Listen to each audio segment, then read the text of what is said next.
नवरात्रि चल रही है। मान लो कर्जा बहुत ज़्यादा मात्रा में हो गया हो, पीक अच्छी नहीं आई हो, फसल अच्छी नहीं आई हो, बहुत टेंशन की जिंदगी अगर चल रही हो, बहुत चिंता ग्रसित कर रखी हो और ऐसा लग रहा है कि पैसे की आवक कहीं से नहीं है और टेंशन बढ़ता जा रहा है, तो ये नवरात्रि जब पूर्ण हो तो दशमी जब तिथि आए, 9 दिन पूरे होने के बाद जब दसवीं तिथि आए, दसवीं दशहरा, चैत्र का जो दशहरा, नवरात्रि पूर्ण होने के बाद में जो दशमी तिथि आए, समी के पत्ते 5 दुर्वा, 5 बेलपत्र, भगवान शंकर के मंदिर में 1 शमी का पत्ता, 1 दुर्वा, 1 बेलपत्र, भगवान शंकर से अपनी कामना करके, अपना गोत्र बोलकर शंकर भगवान के शिवलिंग पर समर्पित कर। फिर दूसरा पत्ता, दूसरा शमी पत्ता, दूसरी दुर्वा, फिर शिव जी पे समर्पित कर। 5 पत्ते शमी के, 5 दुर्वा, 5 बेलपत्र, जो विजयदशमी चैत्र महीने की रहेगी, चैत्र महीने की जो दसवीं तिथि रहे नवरात्रि के बाद की, समर्पित कर कर 1 लोटा जल 3 बार शंकर जी को उसी जल से 3 बार समर्पित करें।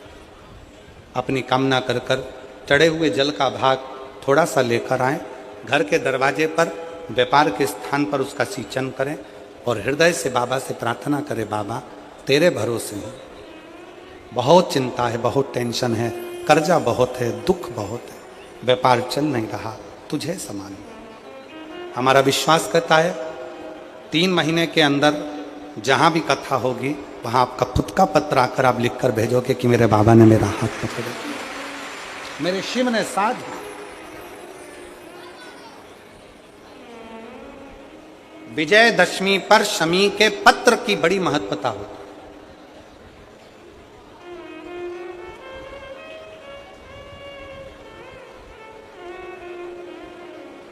और नवरात्रि के बाद में जो विजयदशमी आती है, उस दशमी की बड़ी महत्वता होती है।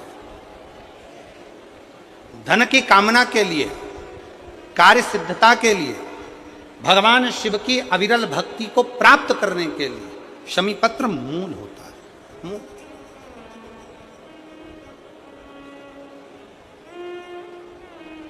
और हम तो बिल्कुल कहेंगे शहादा वालों से भी, और जितने आस्था चैनल पर कथा सुन रहे हैं, जितने टीवी पर कथा सुन रहे हैं, मोबाइल पर कथा सुन रहे हैं, कि कभी कभी 2 स्थान पर दीप लगाने में पीछे मत हटो। पहला बेलपत्री के वृक्ष के नीचे, दूसरा कहीं मौका लग जाए तो शमी के वृक्ष के नीचे भी कभी कभी अपनी कामना के लिए बाबा से प्रार्थना कर कर कि बहुत कर्जे में लदालूम हूं, बहुत तकलीफ चल रही है, तो बेलपत्री के वृक्ष के नीचे भी दिया लगाओ और शमी के पेड़ के नीचे भी दिया लगाओ। कभी कभी बाबा से प्रार्थना फल मिलता।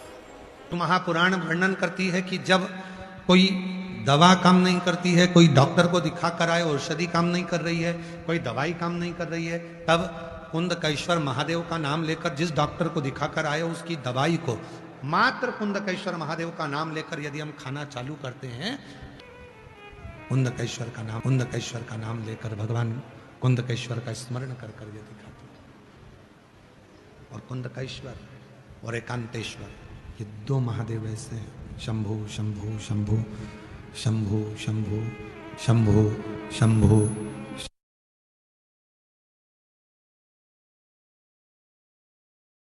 कुंदकेश्वर और एक एकांतेश्वर महादेव एक ऐसे हैं, ये 2 महादेव का स्मरण ऐसा है, यदि मान लो कोई बच्चे, बेटा बेटी अगर गलत मार्ग पर जा रहे हैं, कोई व्यसन में डूब गया है बहुत ज्यादा, कोई गलत संगत में डूब गया है बहुत ज्यादा, निकल ही नहीं रहा, तो एकांतेश्वर महादेव का लाल चंदन का श्रृंगार अवश्य करो, और एकांतेश्वर महादेव पर लाल चंदन का ही जल समर्पित अवश्य करो। और उसी लाल चंदन का जो जल, लाल चंदन एक आता है पीला चंदन जिसको हम घिसते हैं, एक लाल चंदन होता है उसको भी घिसा जाता है। एक लाल चंदन होता है, कोई व्यसन में डूब गया, मदिरा के नशे में डूब गया, बहुत ज्यादा जुए में डूब गया, बहुत ज्यादा कर्जे में डूब गया, बहुत ज्यादा गलत संगत में पड़ गया, बहुत व्यसन में डूबा हुआ है, निकल ही नहीं रहा है, बहुत प्रयास कर लिया, संगति छूट ही नहीं रही है, गलत विचार नहीं छूट रहा है, गलत खाना पीना नहीं छूट रहा, गलत सोच नहीं छूट रही, जुए का संग नहीं छूट रहा, दोस्तों का संग, गलत दोस्तों का संग नहीं छूट रहा, तो एकांतेश्वर महादेव को कहीं एकांत में जो शिवलिंग हो, एकांत में, तुम गाड़ी से जा रहे हो, बाइक से जा रहे हो, मोटरसाइकिल से जा रहे हो, फोर व्हीलर से जा रहे हो, बस से जा रहे हो, कहीं तुमको एकांत में खुली जगह पर कोई ओट लेके ऊपर भगवान शंकर का कोई शिवलिंग या कोई मंदिर जहां शिव अकेले बैठे, अकेले, कोई नहीं, कोई भी नहीं, केवल शिवलिंग है, ना वहां पर जगतजननी जगदम्बा है, ना वहां पर गणेश जी की मूर्ति है, ना वहां पर कार्तिकेय जी की मूर्ति है, केवल शिव है, केवल शिव। कोई वृक्ष की छांव है, कोई खुला मैदान है, कोई मंदिर है जहां अकेला शिव बैठे हुए एकांत में, एकांतेश्वर, कोई नहीं। वहां लाल चंदन का लेपन, वहां लाल चंदन शिव जी को लेपन कर कर और वही लाल चंदन का जल शिव जी पे चढ़ाना प्रारंभ करिए। थोड़ा सा उसको कटोरी में झेलो, लेकर आओ, उसी लाल चंदन का जो जल है, उसी जल को उस व्यक्ति को जो गलत व्यसन में पड़ रहा है, गलत मदिरा के नशे में, जुए में, या कोई गलत व्यसन में, गलत संगत में, गलत विचारों में, गलत सोच में पड़ रहा है, उस व्यक्ति को भले चाहे सब्जी के साथ दे दो, भोजन के साथ दे दो, चाहे चाय के साथ दे दो, चाहे कैसे भी, उस लाल चंदन का एक बूंद जल भी अगर उसके अधर में, उसके मुख पर गया, धीरे धीरे वो व्यसन से दूर होता चले जाएगा और उसका ध्यान अपने परिवार की ओर केंद्रित होता चले जाएगा। एकांतेश्वर शिव जी का नाम एकांतेश्वर महादेव। एकांत में वास करना, भगवान शंकर एकांत में वास करते हैं, एकांतेश्वर महादेव के रूप में विराज। और उसी तरह से है कुंदकेश्वर महादेव। एकांतेश्वर महादेव के लिए एक और चीज का वर्णन किया गया। एकांतेश्वर महादेव के लिए अगर कहीं ध्यान दें, थोड़ा सा हो सकता है कि स्मरण में आप लोगों के रहेगा तो आगे काम आ सकता है। एकांतेश्वर महादेव, यदि शरीर के अंतर्गत कहीं पर भी कोई चर्म रोग अगर शरीर में आ गया, कोई भी चर्म रोग आ गया, चाहे चमड़ी काली पड़ गई हो, चाहे चमड़ी सफेद पड़ गई हो, चाहे कोई शरीर का भाग दाग से मैं पीड़ित हो रहा हो, पूरा शरीर अगर बेकार भी हो रहा है, तो उसके लिए भी एकांतेश्वर महादेव का स्मरण। पर एकांतेश्वर महादेव का स्मरण तो है, पर जहां तुम एकांत में जल चढ़ाओगे शिव जी पे, साधारण जल तुम्हारी भले बॉटल में रखा हो, चाहे कलश में रखा हो, चाहे कैसा भी, और एकांत में कोई शिव जी मिल गए, वहां पर 5 वृक्ष की पत्तियों को, वहीं के जंगल में से 5 पत्तियों को तोड़ो, शिव जी को समर्पित करो, और अपनी बोतल में जल हो, कलश में जल हो, लोटे में जल हो, वो शिव जी को चढ़ाओ, और वो जल वहीं की वहीं अपने जिस स्थान पर आपको चर्म का रोग है वहीं बैठकर उसको लगाकर कुछ देर बाबा का दर्शन कर कर शिव का नाम जप करो। चाहे पंचाक्षर बोलो नमः शिवाय, चाहे षडाक्षर बोलो ओम नमः शिवाय, चाहे श्री शिवाय नमस्तुभ्यम बोलो, मंत्र का जाप करो और फिर उठकर चले जाओ। 4-5 बार यदि एकांतेश्वर महादेव पर चढ़े हुए जल का अपने शरीर पर आपने लेपन करना प्रारंभ करा, वो चर्म रोग धीरे धीरे धीरे धीरे समाप्त होता चले गया। कल एक पत्र था,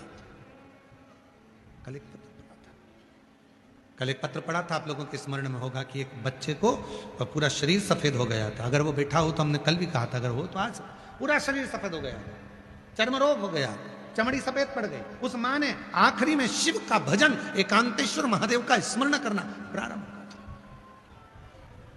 एकांतेश्वर, और एकांतेश्वर महादेव का ही कनेर का पुष्प भी काम कर, संपूर्ण संसार में, संपूर्ण जगत में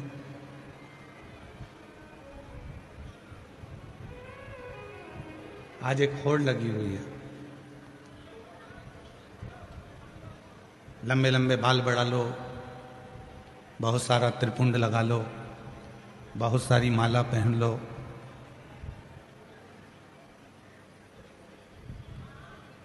आज के समय में एक होड़ लगी है। नकली नकली बाल भी मिलने लगे बड़ी बड़ी जटा बनाने के लिए। पर यदि भगवान शंकर की पवित्र कथा का स्मरण आप करेंगे और पूरी शिव पुराण को उठाकर आप देखेंगे,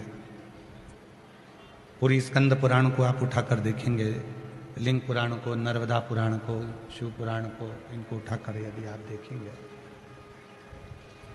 तो आपको मिलेगा कि बाहर का जो स्वरूप है, हमारे बाहर का जो स्वरूप है वो भले बदले ना बदले, पर शिव पुराण में लिखा है कि अपने भीतर को बदलने का प्रयास करो। तुम्हारे बाहर के स्वरूप से बाहर की आवाज अंदर आ रही है, पर अंदर की आवाज अंदर नहीं आ रही है। और आवाज क्लियर करो, डीले कम खोल के। तुम्हारे बाहर के स्वरूप से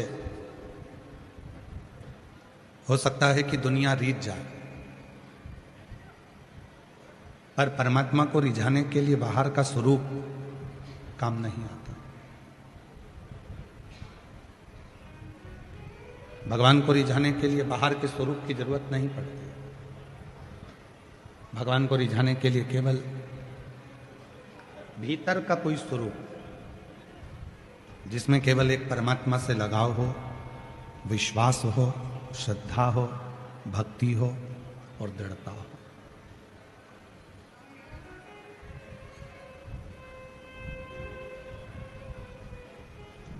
आज व्यक्ति के भीतर धन की कमी नहीं है, उसके पास में संपदा बहुत ज्यादा है।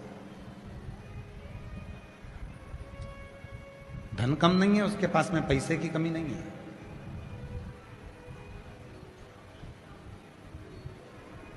उसके पास में यदि कमी है, आवाज बढ़ा उधर की पीछे के, सबसे पहला डूम और डूम के पीछे का।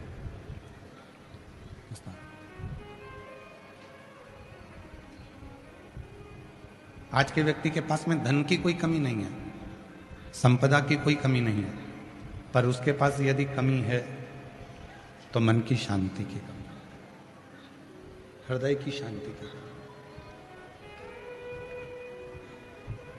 और वो शांति उसको,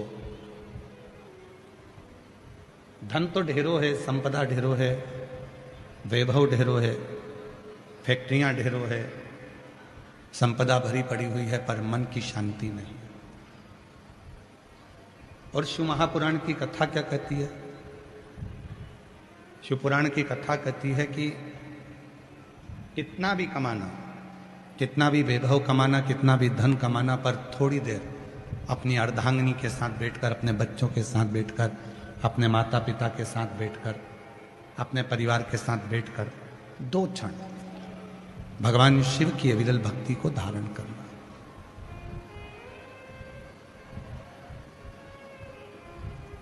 क्यों? भगवान शंकर पार्वती जी से कहते हैं, पार्वती मैंने दुनिया के लोगों को बहुत वैभव दिया, मैंने दुनिया के लोगों को धन भी दिया, वैभव भी दिया, सत्ता भी दी, प्रतिष्ठा भी दी, सब कुछ दिया, पर एक है मन की शांति।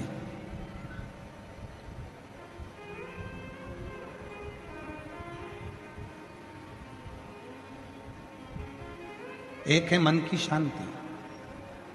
शिव जी कहते हैं वो मन की शांति को मैंने अपने पास में रखा, और जो मेरे पास में आता है, जो कुछ देर मेरे पास आकर बैठता है, शिव कहते हैं उसको मैं हृदय की शांति प्रदान कर देता हूं। हृदय की शांति, आत्म शांति उसको देता। और मिलता है सच्चा सुख केवल भगवान तुम्हारे चरणों में, भगवान तुम्हारे चरणों में मिलता है सच्चा सुख केवल भगवान तुम्हारे चरणों में, भोलेनाथ तुम्हारे चरणों में। ये जो मन की शांति है, जो हृदय की शांति है, जो चित्त की शांति है, शिव के चरणों में प्राप्त होती है, राम के चरणों में प्राप्त होती है, कृष्ण के चरणों में प्राप्त होती है, भगवान के चरणों में प्राप्त होती है। ये जो मन की शांति है, ये भगवान के चरणों में मिल जाती है, परमात्मा के चरणों में मिल जाती है। और इस शांति को पाने के लिए आपको बहुत दूर जाना नहीं है।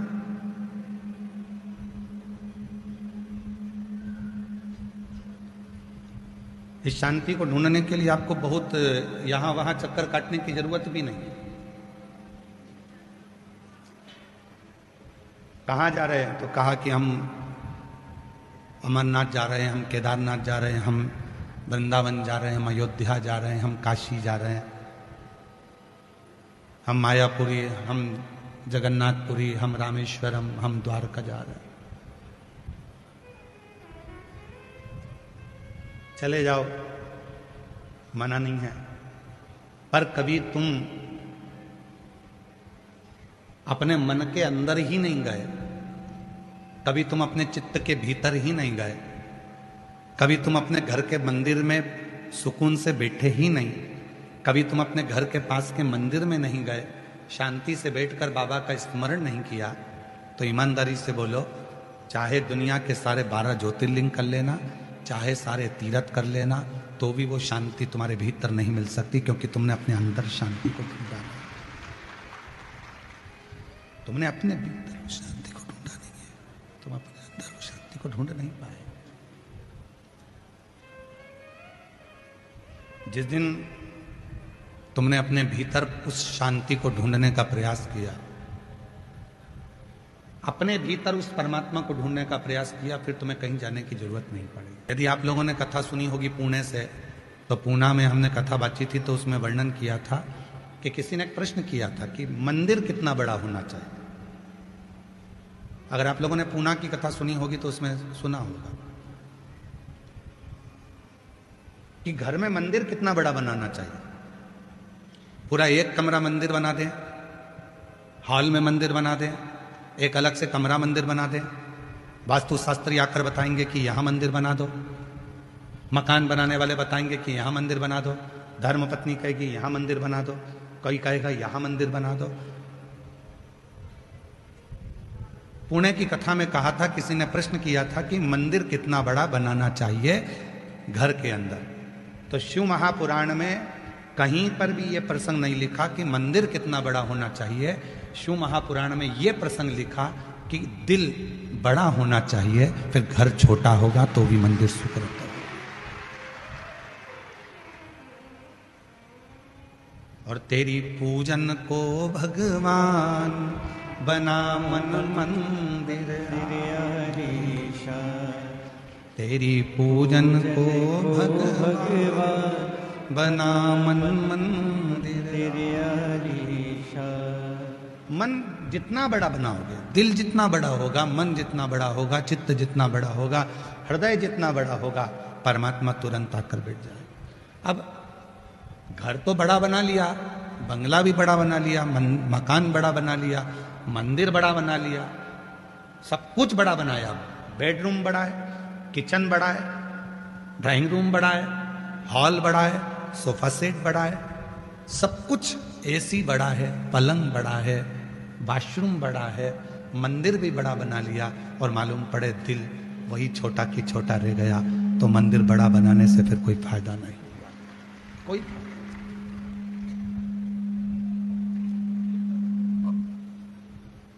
फिर वो मंदिर बनने से कोई फायदा नहीं हुआ। तुमने घर बड़ा बनाया, मकान बड़ा बनाया, किचन बड़ा बनाया, तुमने मंदिर बड़ा बनाया, और मन छोटा की छोटा रख दिया, हृदय छोटा की छोटा रख दिया। मन बहुत छोटा हो गया। 4 मेहमान घर में आ गए और तुम्हारा मुंह फूल गया, रिश्तेदार जरा सा कुछ बिगाड़ कर चले गए, तुम्हारा मुख फूल गया, मन छोटा हो गया। और शिव पुराण कहती है कि मन को बड़ा करिए, शंकर की कथा कहती है, शिव महापुराण की कथा कहती है, भगवान शंकर की कथा कहती है, शिव कथा वर्णन करती है कि अपने मन को बढ़ाओ, चित्त बढ़ाओ। और तेरी पूजन को भगवान बना मन मंदिर आलीशान।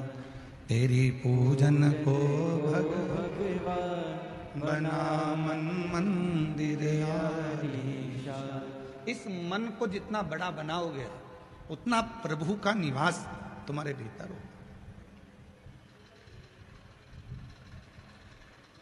हम मन ही बड़ा नहीं बना पा रहे।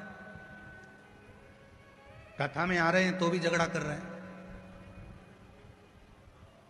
मेरे पास में ए नंबर का पास है, जाऊंगी अंदर। बाहर खड़े होकर लोग कह रहे हैं जगह नहीं है, भरा चुका है, तुम कोई दूसरा पंडाल चले जाओ। मेरे पास है ना, पास है ना, मैं जाऊंगा। मुझे अंदर जाना। क्या करने आए हो?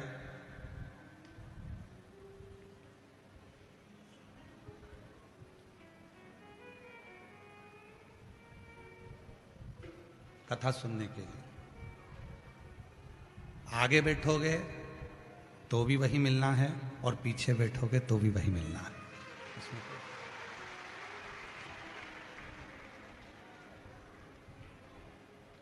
कुर्सी पर बैठोगे तो भी वही मिलना है, सोफा पे बैठोगे तो भी वही मिलना है, और जमीन पर बैठोगे तो भी वही मिलना है। बस कुर्सी और जमीन में एक अंतर हो जाता है कि कुर्सी पर गिरने का डर रहता है और जमीन पर गिरने का डर नहीं रहता। एक कुर्सी और जमीन पर एक ही अंतर है, कुर्सी जाने का डर रहता है। तुम उठने नाचने के लिए और कोई का लेकर भाग गया तो कुर्सी जाने का डर रहता है और जमीन जाने का डर नहीं रहता है। ये जितने जितने व्यापारी हैं ना, ये जितने जितने व्यापारी हैं, ये व्यापारी बड़े समझदार होते हैं। मालूम है, ये कभी भी सोना, हीरा, चांदी, माणिक, मोती ये नहीं खरीदते, ये खरीदते हैं जमीन। क्यों?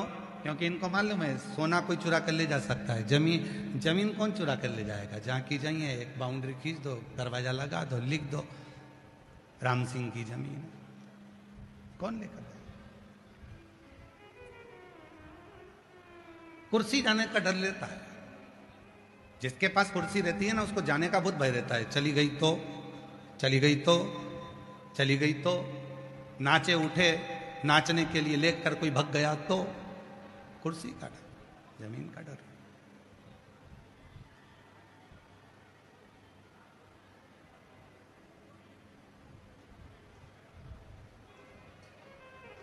भय नहीं है वहां पर, भूमि पर बैठे।